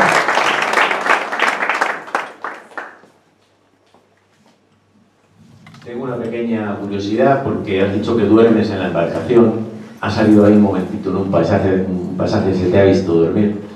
Pero entiendo que para poder dormir encima de tu transatlántico tendrás que tener la mar casi en calma. Y habrá días enteros y noches enteras donde la mar nunca está en calma. Eso quiere decir que es posible que te hayas pasado más de 48 horas sin dormir después de una paliza de 16 o 17 horas de pie. Eso, ¿cómo se lleva? ¿Cómo se supera? Porque el agotamiento llega un momento que el ser humano tiene un límite y hace crack. Veo que no has hecho crack, pues estás aquí y además piensas seguir. ¿Cuál es el secreto, además de Numancia? Bueno, muchísimas gracias. Numancia es la clave, pero desde luego es verdad que a veces es difícil dormirse. Sin embargo, hay que considerar una cuestión. Uno está tan cansado, tan agotado, que antes de tumbarse ya está dormido. Yo al día pierdo unos 4 kilos de peso, que recupero un 95%, para eso bebo unos 6 litros de agua al día y como todo lo que puedo. Y es muy extremo, es una experiencia muy extrema. Cuando toca dormir, que nunca se duerme en 8 horas, duermo media hora, una horita, igual de día, pues se duerme lo que se puede y se sigue adelante. Suelo dormir en puertos, o sea, no siempre duermo en la deriva en mi embarcación. Normalmente duermo en puertos. Y cuando crucé el Atlántico dormía en la embarcación nodriza, que paraba, la embarcación nodriza. Paraba, le echábamos una ancla de capa, se quitaba la vela, paraba 6-7 horas, yo dormía 4 o 5. Era una embarcación, era un prototipo que necesitaba bastante mantenimiento, era de 2 tiempos, tenía un buen mecánico, Chus Escarpa, él hacía un poco lo que podía y lo decía muy bien, porque ya digo, fue muy fiable la embarcación y seguía adelante. Claro, el tiempo de descanso en la embarcación de apoyo no era suficiente, tenía que dormir esperando al barco de apoyo, ya que me separaba 3 horas, entonces no había otra cosa que dormir. Cuando esas olas del Atlántico grandes a veces me tumbaban, pues me despertaba en el agua y me volvía a meter y me volvía a dormir. pero normalmente no me tiraban tanto, me han tirado más en el Caribe o en el Mediterráneo, que son una más corta. Allí no me tiraron tanto, y le digo, dormir en una embarcación con toda la estrella, con los delfines que pasan al lado, la ballena que también te saluda, es una cosa indescriptible. Hace mucho frío, hace mucha humedad, me pongo una manta de estas de hospital, de estas de aluminio, de estas de tela finita que usan para salvamento o para emergencia, y con eso me quito la humedad bastante. Yo llevo siempre un neopreno, el neopreno me lo tengo que quitar todo lo que puedo para secarme la piel, es el mayor problema que tengo yo, que tenga la piel con enfermedad, con hongo, con esto. Entonces voy, pues en cuanto puedo moverme bolas, voy en marfil, pues como puedo. Ahí no hay nadie, es como en tu casa. Y entonces voy secándome lo que puedo, cuando hace frío, pues me lo preno, pero cuanto puedo quitarme todo lo que hay que quitarse, me quito todo, lo amarro con unos cables y voy siguiendo hasta que, bueno, puedo resistir el segundo mayor problema, que es las infecciones. Las infecciones es lo siguiente. Cuando uno llega a puerto, el agua está muy sucia. El problema que yo tengo es que la piel se vuelve tan frágil al estar mojada tanto tiempo que cualquier golpecín se crea una herida. Con la sal eso no cura, y cuando llega al puerto se mete la infección. Y entonces es una movida. Yo llevo siempre vinagre, llevo lo que puedo para curarme, pero la infección es mi principal problema. Entonces tengo que andar con mucho ojo. Cuando llego a los puertos voy de rodillas para no tocar el agua del esto, y ese es el gran miedo que tengo. Pero vamos, aparte de eso, pues nada, es intentar seguir adelante y utilizar una embarcación que no está diseñada para nada, para ese menester, utilizarla como un barco de exploración, que es lo que hago. Y ya digo, cuando uno está muy cansado, se duerme de pie, no hay problema.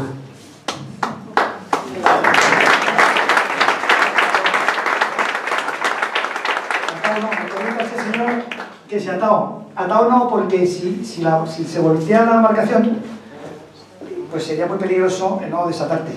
Entonces mejor es que se voltee, salir ahí nadando y volverte a meter. Que por cierto, lo más peligroso también es cuando uno se cae, cómo recuperar la embarcación, que desaparece entre las olas. Entonces lo que hago, si han visto a lo mejor, ven que tengo unos strobos, unas luces de alta potencia, que las pongo ahí, sobre todo por la noche, para cuando yo me caigo, pues ver ese reflejo detrás de una ola y ahí está la embarcación. Y nadar todo lo que puedo para buscarla. Pues última pregunta, yo creo que el tiempo ya se nos va. Parece que no. Pues si me permiten un segundito, ya que estamos aquí, y ya que estamos con todos en esto, ¿tenemos 5 minutos más? Bueno, pues entonces les voy a poner un vídeo muy gracioso que nunca, que he enseñado pocas veces, que es un vídeo que no tiene nada que ver con navegación, pero tiene algo que ver, o mucho que ver, con el cuerpo de mozos de escuadra que han pervertido algunos, como hemos dicho antes, mal llamados políticos, que lo han utilizado de policía política a su servicio, de una manera absolutamente vergonzosa y criminal. Y voy a enseñarles lo que me ocurrió a mí el 26 de octubre, que fue el día que la Policía Nacional logró parar los pies a una cuadrilla de mozos de escuadra que querían quemar en una incineradora los papeles claves de tal proceso donde estaban las agendas y todas las pruebas que están llevando hasta gentuza a la cárcel. Menos mal que la Policía Nacional pudo parar los pies a esos mozos de escuadra que deshonraban su uniforme mientras intentaban quemar esos papeles. Menos mal también que hubo otros mozos de escuadra que ayudaron a la Policía Nacional en ese ministerio. Ese mismo día, el tal Puigdemont preparaba la declaración suya esta de independencia, esta gilipollez, vamos. Y nosotros lo que hicimos es que, cuando nosotros vimos que el 1 de octubre, nosotros digo, vamos, cuando yo vi que el 1 de octubre se celebraba ese referéndum, que no nos lo creíamos nadie, pues el día 2 me fui para Barcelona, con la intención de quedarme 2 o 3 días, me quedé 6 meses. ¿Para qué? Pues para intentar animar a las personas que no querían dejarse hacer y las personas que estaban amedrentadas, que es lo que ocurre en la sociedad catalana, que hay miedo e interés económico, hay lo que llamo yo el pesebre más 3%, que es el dinerito al cual se pliegan la gente que no tiene la suficientemente dignidad, ni valor, ni libertad para ejercer esa libertad. Esa gentuza no le gustó nada que el día 3 de octubre yo redactara un panfleto en 7 idiomas que se llamaba y se llama Declaración Multilateral de Independencia.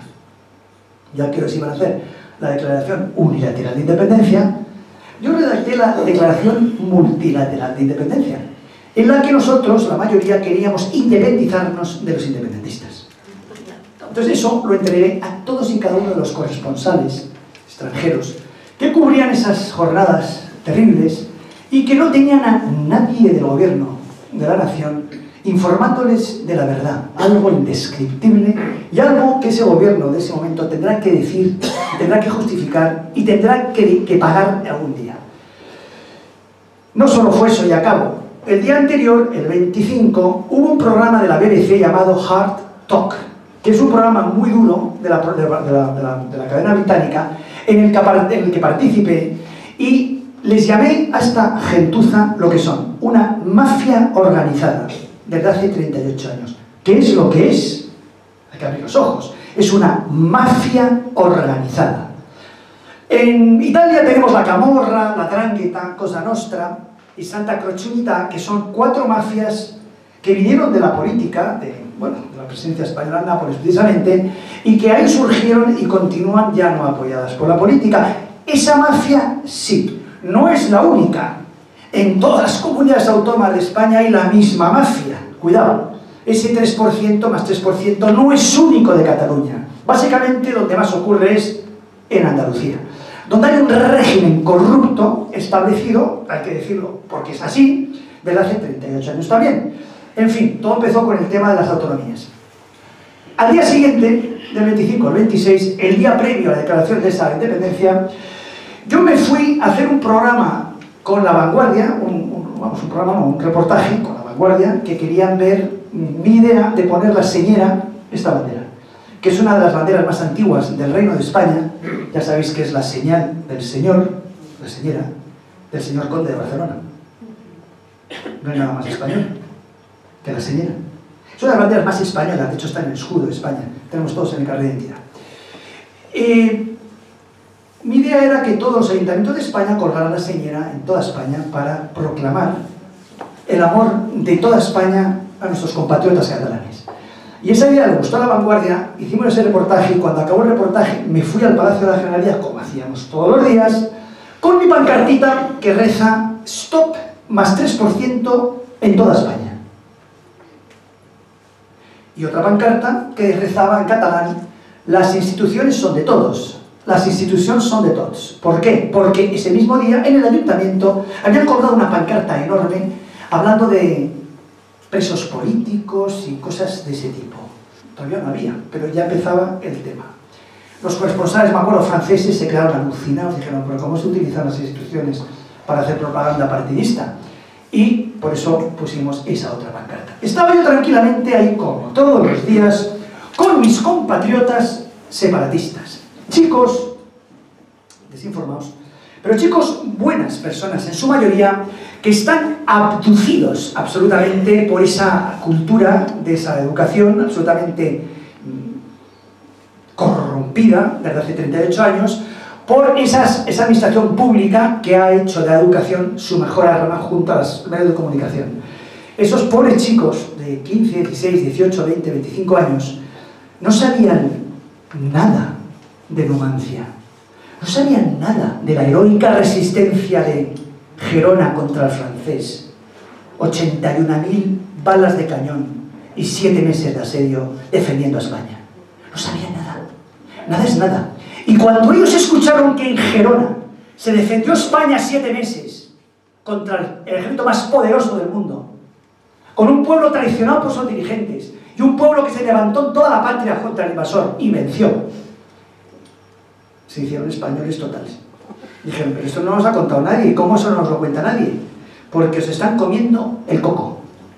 Y esos chicos, que eran compatriotas, que son y serán siempre, y son amigos, aunque adversarios, claro, a esos del Palacio de la Generalidad que estaban mirando y fotografiando, no les hacía ninguna gracia que un solitario estuviera hablando de Numancia y abrazándose a ellos, como van a ver ahora.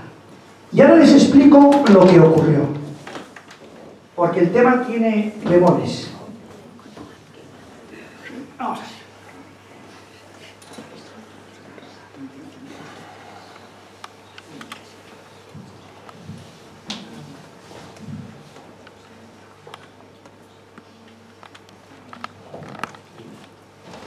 Como todos los días me voy a manifestar enfrente del Palacio de la Generalidad. Ahí estoy con mis pancartas.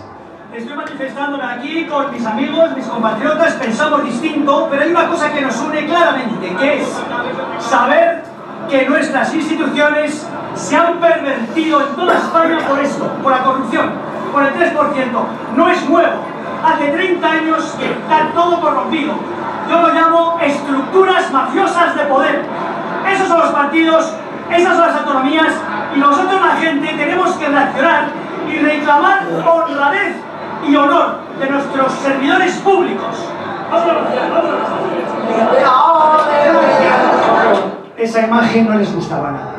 Alguien infiltrado me tiró la pancarta y el agente, en vez de dármela como yo pretendía, como es normal, cogió y me la robó. Y a todos los chicos que estaban conmigo, amigos, aunque eran todos separatistas, los puso en mi contra. Me fabriqué otra pancarta, que volvieron a empujarme, que volvieron a caer al suelo, y el mismo agente la volvió a coger y se la volvió a llevar. Algo indescriptible, o sea, robo. Luego me secuestran. No me dicen que estoy detenido, me dicen que me acompañen, sin ningún tipo de motivo ni razón. Yo no discuto, me voy allí, y de repente ya me está llamando hijo de no sé cuántos, español, no sé qué, como si español fuera un insulto. Yo digo, pero estos chicos se han vuelto taraos, ¿o qué? Yo diciéndoles, haga el favor, me hace una llave de torsión, ahí lo están viendo. Yo digo, haga el favor de no hacerme daño, haga usted el favor de no hacerme daño. Ahí lo están viendo ustedes. Me hace una llamada, en plan, mafioso, ese gamberro, no se puede llamar de otra manera, macarra, y ahí me meten dentro del Palacio de la Generalidad, que es la máxima representación del Estado de Cataluña. Me están insultando, me empujan, cierran la puerta para que no se vean, me empuja este gamberro, yo digo, haga el favor de no empujarme y respetar su uniforme. ¿Qué uniforme ni qué? No sé qué.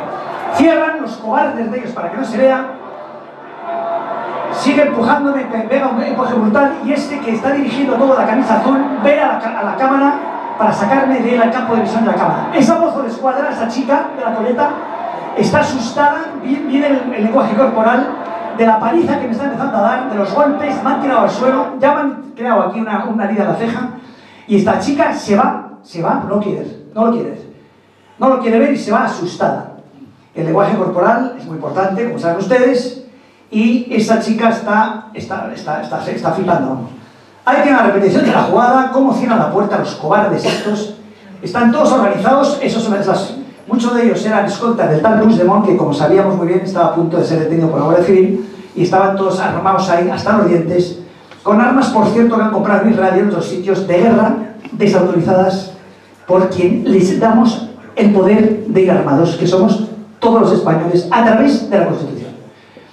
Empujón brutal, me sacan del campo de visión, y ahí ya, sin campo de visión, sin cámara, ahí es donde empieza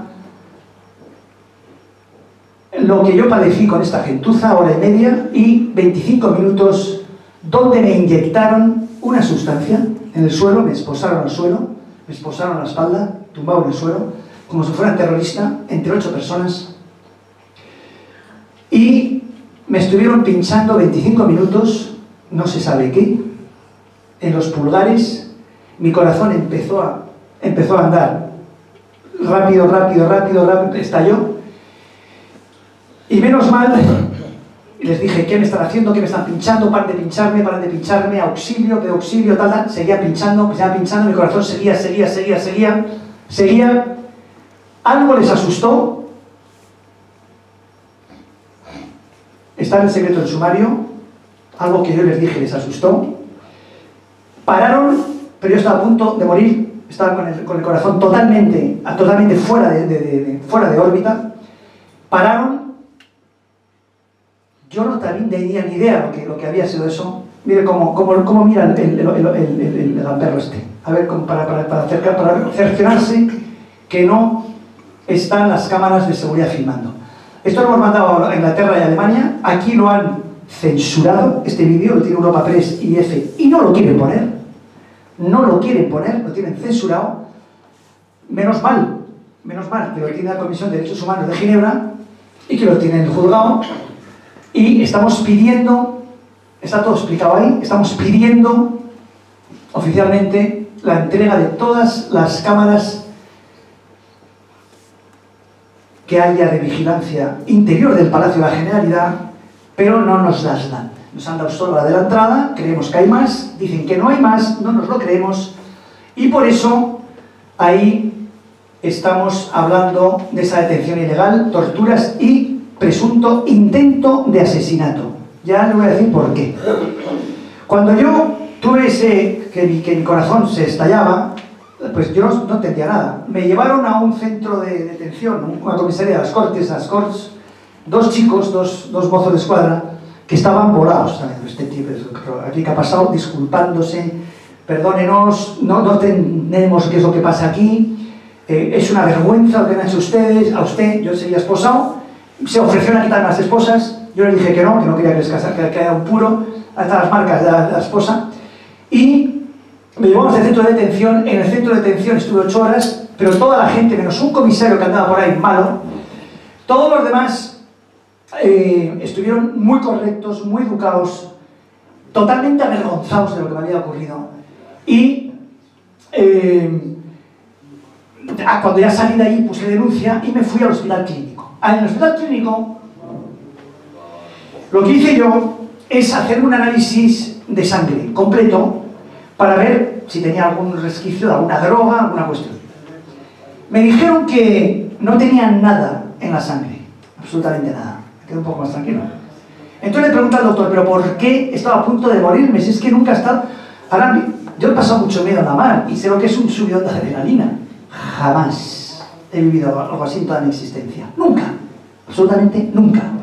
¿Qué pasa? Que me quedé un poco más calmado, me quedé un poco más... Pero seguía con la inquietud. ¿Qué me habrán puesto? ¿Por qué me ocurrió eso? A los 3 días me fui a Estados Unidos, donde tenía que dar una conferencia en California. Y en Estados Unidos, mi sponsor, el que me estaba organizando esta conferencia, me llevó al mejor hospital que hay en California, que está regido por gente israelita, que utilizan la policía de Israel. Y me hicieron un análisis precedido... ¿Quién está por ahí hablando? Ah, yo soy yo. ¿Qué estoy escuchando yo? Una cosa rarísima. Bueno, disculpen, es que claro, lo recuerdo y me pongo un poco cosa. Entonces yo me fui a este sitio y este doctor me hizo un análisis precedido por 2 horas de interrogatorio. Antes de empezar a verme la tensión, me estuvo 2 horas preguntándome cosas, en plan policial de altísimo nivel. Y yo le expliqué todo. Cuánto podía mover el dedo, cómo era su sentido, cómo era la respiración, partiendo de qué es lo que hacía usted ahí, en fin. Y al final, yo tenía miedo de que me hubieran inyectado un virus o alguna cosa, pues, más expresivo. Me dije, mire, virus no creo. A usted le han intentado matar. Y le voy a explicar por qué. Y me enseñan en pantalla una jeringuita de epinefrina, que es adrenalina pura. Y a usted le están inyectando 25 minutos adrenalina. Y le han inyectado eso para intentar crearle un paro cardíaco de apariencia natural. A usted le hace la autopsia a las 2 horas y en 15 minutos la adrenalina sale suelto y ahí no hay prueba. A este pobre hombre le dio un infarto. Y es lo que han intentado hacer con toda seguridad. Me dice el médico, este está como una cabra. ¿Qué me está diciendo? No lo creo. ¿Verdad, policía? Es que estamos en Europa. Ya sé dónde estamos, señor mío. ¿A usted me intentó matar? ¿Seguro? Bueno, ¿y me daría usted un certificado? Por supuesto. Está en el juzgado el certificado. Pero me fui a un segundo doctor, a los 2 días. Lo mismo. Segundo certificado en el juzgado. El tema es muy grave, el tema lo están silenciando, los certificados están allí, el juez los tiene, el juez quiere archivar, lo sabemos, que quiere archivar, no le vamos a dejar hacer. Y este es un caso silenciado. Estuve intentando hablar con el presidente del gobierno, estuve intentando hablar con el ministro de Interior, al que le conozco muy bien, tengo el móvil de su mujer, estuve intentando hablar con Millo, el delegado del gobierno, ninguno me ha recibido nunca y nadie me ha dicho nada. Ni Sociedad Civil Catalana me ha mandado un correo diciendo ánimo, nadie, nunca, nada. Silencio absoluto, quieren que se olvide, quieren que esto aparezca como un tema un poco de un loco, estos que andan por ahí, tal, que dicen que lo han inventado. Yo intento, claro, esto es la primera vez que lo cuento, pero ya lo voy a empezar a contar, han pasado 8 meses, ayer pasaron 8 meses, anteayer, y acabo diciendo, estamos ante una organización mafiosa, organizada, que les da igual lo que sea con tal de conseguir sus objetivos mafiosos, que no son otros que la corrupción y robar la nación a quien legítimamente le pertenece, que es a 47 millones de catalanes. Porque todos somos en España catalanes, todos. Y ni siquiera nosotros. A toda la generación de personas que forjaron, hicieron, construyeron España, desde el 1496, 69, mejor dicho, en la unión de Castilla y Aragón, desde esa fecha, todas las generaciones de todos nosotros españoles, a ellos les pertenece nuestra patria. Y estos gamberros, estos mafiosos, nos la quieren robar. No se lo podemos permitir. Esto, ya digo, este es el consejero Forn, por cierto. Estos 2 días antes estuve con él, con el consejero Forn, y estuve precisamente explicándole que quería reunirme con él para explicarle que el pueblo español no les iba a dejar robarnos la nación. Perdonen que me haya extendido un poco, muchísimas gracias por esa atención, y ahora vamos a proceder, si les parece muy bien. Gracias.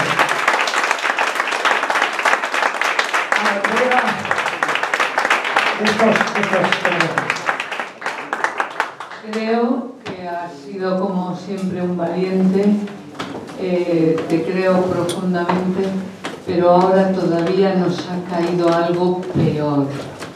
Y lo que nos ha caído es que el gobierno de España está apoyándolos.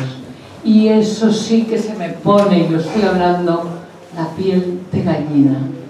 Es ya el gobierno y toda esa que está fabricando que pueden salirse con la suya, y es terrible. Y abomino del Partido Socialista, que no es en el que yo milité, y que me da una vergüenza que apoye, que acepte los 2 votos de Bildu.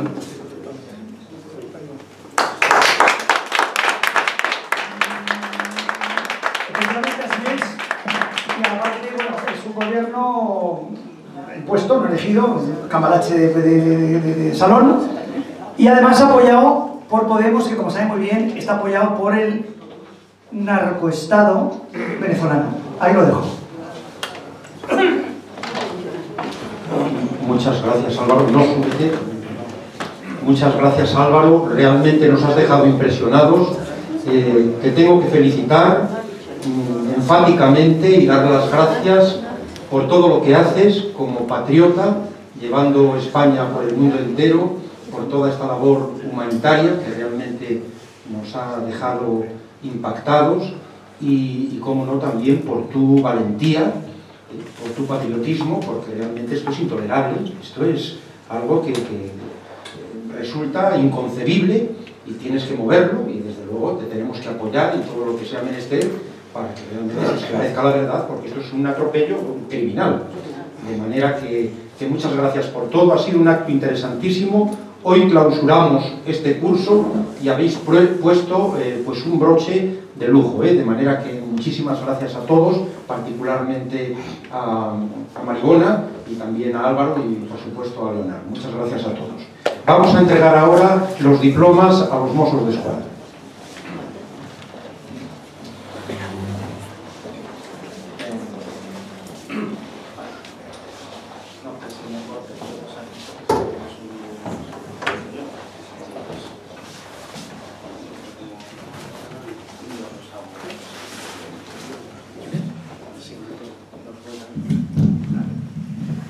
¿Se me oye? Vale. excelentísimo director del Centro Asturiano de Madrid, excelentísimo director de la Academia Asturiana de Náutica y Genealogía, excelentísimos, ilustrísimos señores, amigos todos. Tras esta interesante conferencia impartida por el excelentísimo señor don Álvaro de Marichalar y Sánchez Tejada, quien, aparte de impartir la magnífica conferencia que hemos escuchado anteriormente, ha querido proponer a la Comisión Rectora del 1300 aniversario de la proclamación de Don Pelayo la concesión de la medalla conmemorativa del 1300 aniversario de la proclamación de Don Pelayo como rey de Asturias a 3 miembros de la Policía Autonómica de Cataluña, conocida por Mozos de Escuadra. Estos 3 agentes que hoy tenemos aquí forman parte de una asociación llamada Unión de Mozos por la Constitución, asociación que defiende de forma inquebrantable la unidad de este reino de España y su Constitución, garante de los derechos y libertades de todos los ciudadanos de esta gran nación en la que vivimos. Hoy en día defender estos principios en una Cataluña dividida y una unidad policial con numerosas presiones políticas no es nada fácil. Y es por ello que desde aquí les trasladamos todo nuestro apoyo y admiración por la gran y valiente labor que realizan, y pido un aplauso para ellos, sobre todo después de ver a esta última.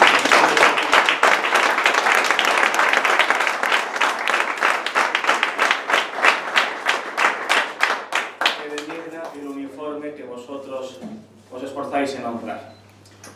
El Cuerpo de la Nobleza del Principado de Asturias, al cumplirse el 1300 aniversario de la proclamación de Don Pelayo como primer monarca de los Astures, consciente del significado y trascendencia de tal efemérides en el devenir de nuestra patria y de la humanidad en su conjunto, y después de escuchar y deliberar las propuestas de la Comisión Rectora del 1300 aniversario de la proclamación, ha venido a decretar la creación de la medalla conmemorativa del 1300 aniversario de la proclamación, por el significado y repercusión que este histórico acontecimiento, memorable para la historia de Asturias y de España, y también de Cataluña, y para un mejor conocimiento de los hechos y circunstancias que propiciaron y acontecieron durante su reinado, entre los que sobresale la batalla de Covadonga, origen de la reconquista de España, y siempre con el deseo de perpetuar su recuerdo.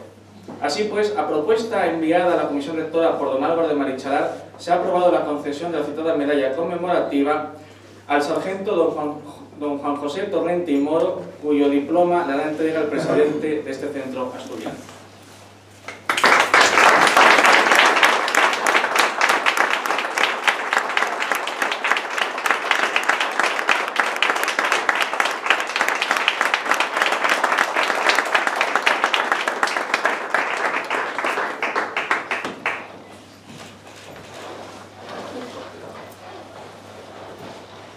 El agente don Ángel Gómez y Sánchez, cuyo diploma se ha entregado por don Álvaro de Marichalar.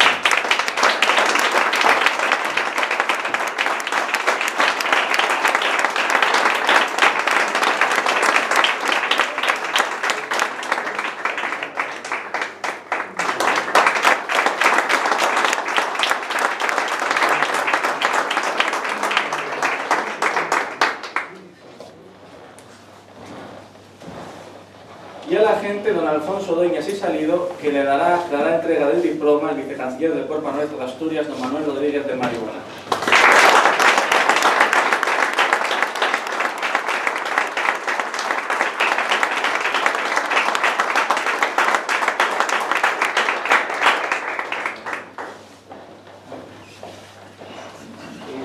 Simplemente recibir esta medalla, esta distinción, en agradecimiento a la importante labor que realizáis hoy día desde vuestra asociación y desde vuestra unidad policial.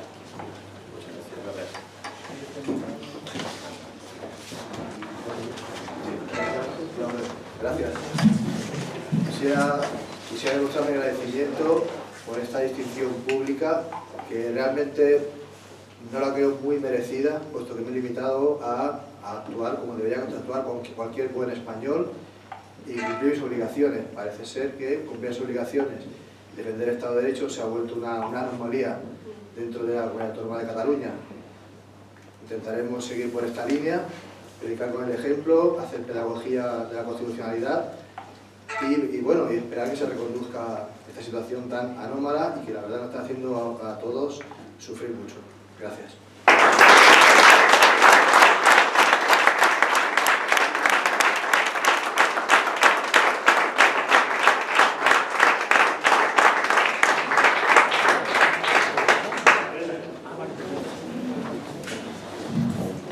Muchas gracias a todos. enhorabuena a los 3 Mossos de Escuadra por esa labor que realizan, por ensalzar los valores, por cultivarlos, por fomentarlos, la valentía, el honor, la libertad, la defensa de la libertad de todos y, por supuesto, la unidad de España. Y muchas gracias a todos los que han participado en este acto, como Álvaro Marichalar, al señor Marigona, al señor Leonard, a todos los que nos han acompañado también de las distintas delegaciones, embajadas. Muchas gracias a todos y pasamos a continuación a tomar un vino. Gracias.